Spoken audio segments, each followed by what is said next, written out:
Salve galera, sejam bem-vindos a mais um Pode Chegar, direto aqui da Assembleia Legislativa do Estado de São Paulo, onde a gente traz diversos assuntos importantes para a sociedade e, claro, desde 2019 mais ou menos, que a cannabis medicinal passou a ser um dos eixos centrais aí do nosso mandato, a partir do projeto de lei, que hoje já é lei aqui em São Paulo, incluindo os produtos à base de cannabis no SUS. E para falar sobre os desafios da ampliação das patologias, mas principalmente trazendo a parte odontológica, eu estou aqui com uma querida amiga, doutora Aletheia Pablos. Agradecer muito você ter aceitado o convite de estar aqui com a gente, Aletheia. É uma alegria para mim, é uma honra, na verdade, Caio, poder participar com você desse movimento, de tudo que a gente já fez e de tudo que a gente ainda vai fazer juntos. Sem dúvida, muitas coisas.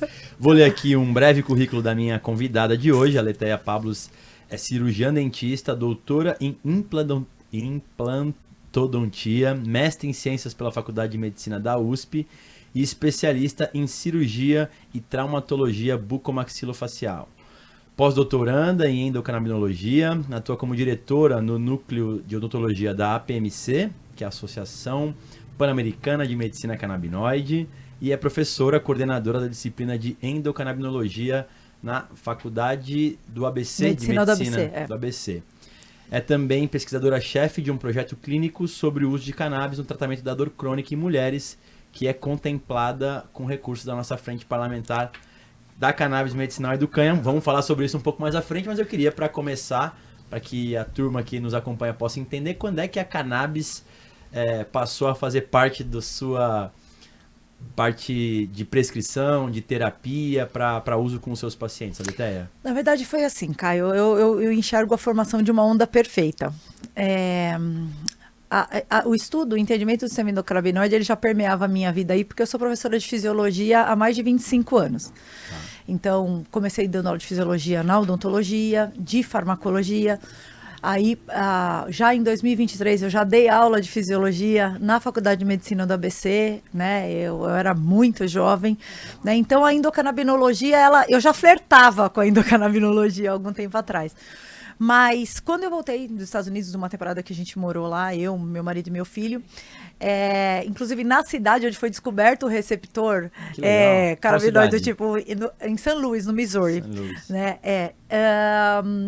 Isso acabou se transformando, né, ganhando um outro tamanho na minha vida, né, e foi uma conjunção assim de fatores. Primeiro, que a maior parte dos meus pacientes são pacientes geriátricos. Né, apesar de não ser odontogeriatra, eu ser cirurgiã bucomaxilo de formação, sou a primeira mulher doutora em implantodontia do Brasil, fui pioneira também, né, já lá, esse ano eu faço 19 anos desde a defesa do meu doutorado. Caramba. E só uma curiosidade, seus pais eram alguns dentistas? Meu pai é dentista e minha mãe é professora, e na verdade eu acabei misturando um pouquinho de cada um, né, na minha trajetória. E aí, eu queria poder tratar meus pacientes com patologias ou tratar esses pacientes no pós-pandemia que apareciam, que passaram a aparecer no nosso consultório com patologias que antes eram muito raras. Então eu falo muito da síndrome da ardência bucal, que era uma condição que a gente praticamente via de livro, né? E hoje é extremamente comum, né? Uma condição de dor crônica, antes muito rara, agora a gente vê com grande frequência no consultório. E culminou com uma somatória de fatores, né? Uma amiga muito próxima, muito querida, com um filho de 3 anos que passou a ter crises convulsivas. E a família, né? Eu já entendia, né, que os benefícios que eles poderiam ter com o uso, né, da cannabis para o tratamento dele.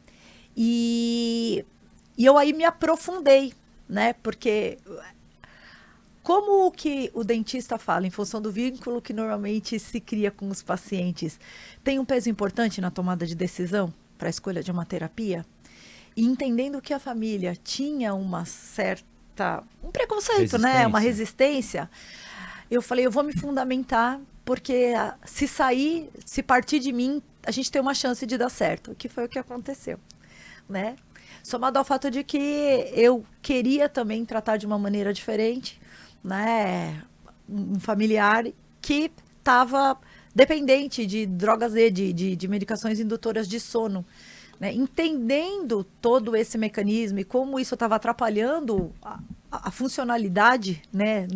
Porque assim, é muito difícil a condição do paciente que toma um medicamento para dormir, um para manter o sono e vários outros para viver no dia seguinte. Sim. Imagino os efeitos colaterais Entendeu? desse paciente também. E na verdade é as doses que vão sendo somadas, né? Então você parte de uma dose que é X e você chega numa dose 40X.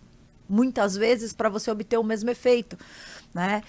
E a cannabis ela veio de encontro a essa necessidade, ao entendimento da fisiologia, que sempre foi uma busca da minha vida, né? Eu sempre estudei inflamação, eu sempre tentei trazer para o clínico o que eu enxergava no laboratório, porque isso sempre se misturou na minha vida, né, Caio? Eu sempre fui uma dentista clínica, eu ganho até hoje a minha vida no mocho, né, atendendo, então eu sou muito ainda braçal, manual, sim, né, essa é a minha realidade. Mas eu nunca me conformei com o conhecimento, com o entendimento raso das coisas. E é por isso que muitas vezes os meus colegas, meus pares, meus alunos me encaminham pacientes de alta complexidade justamente pelo entendimento de como manejar um paciente oncológico que está em tratamento de quimioterapia, o que ele pode, o que ele não pode, o que a gente deve fazer em termos de procedimento, o que deve ser evitado.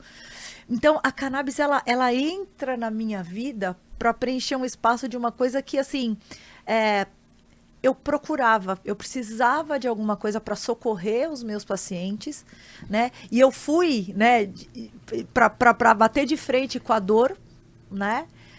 E acabei descobrindo um outro universo de possibilidades conforme eu fui avançando, né? Aprofundando no estudo da terapêutica. E a partir do momento que eu comecei a colher os benefícios dentro da minha casa, para mim, né, para quem eu amo, eu tive certeza absoluta que eu precisava falar disso para as pessoas. Perfeito.